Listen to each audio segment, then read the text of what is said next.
عبداللہ بن عباس رضی اللہ تعالی عنہ نے رات رسول کریم صلی اللہ علیہ وسلم کی زوجہ مطہرہ اور اپنی خالہ میمونہ رضی اللہ عنہا کے گھر میں گزاری۔ وہ فرماتے ہیں کہ میں تکیے کے عرض یعنی گوشے کی طرف لیٹ گیا اور رسول کریم صلی اللہ علیہ وسلم اور آپ کی اہلیہ نے معمول کے مطابق تکیے کی لمبائی پر سر رکھ کر آرام فرمایا۔ رسول اللہ صلی اللہ علیہ وسلم سوتے رہے اور جب آدھی رات ہو گئی یا اس سے کچھ پہلے یا اس کے کچھ بعد آپ بیدار ہوئے اور اپنے ہاتھوں سے اپنی نیند کو دور کرنے کے لیے آنکھیں ملنے لگے۔ پھر آپ نے سورہ آل عمران کی آخری 10 آیتیں پڑھیں۔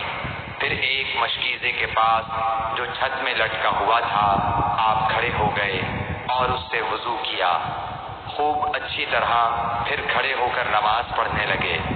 ابن عباس رضی اللہ تعالیٰ عنہ کہتے ہیں میں نے بھی کھڑے ہو کر اسی طرح کیا جس طرح آپ نے وضو کیا تھا۔ پھر جا کر میں بھی آپ کے پہلو مبارک میں کھڑا ہو گیا۔ آپ نے اپنا داہنا ہاتھ میرے سر پر رکھا اور میرا دایاں کان پکڑ کر اسے مروڑنے لگے۔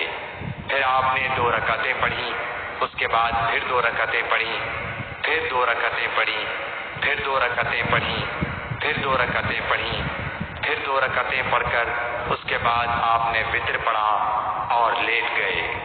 پھر جب مؤذن آپ کے پاس آیا تو آپ نے اٹھ کر 2 رکعت معمولی طور پر پڑھی، پھر باہر تشریف لا کر صبح کی نماز پڑھی۔ صحیح بخاری حدیث نمبر 183۔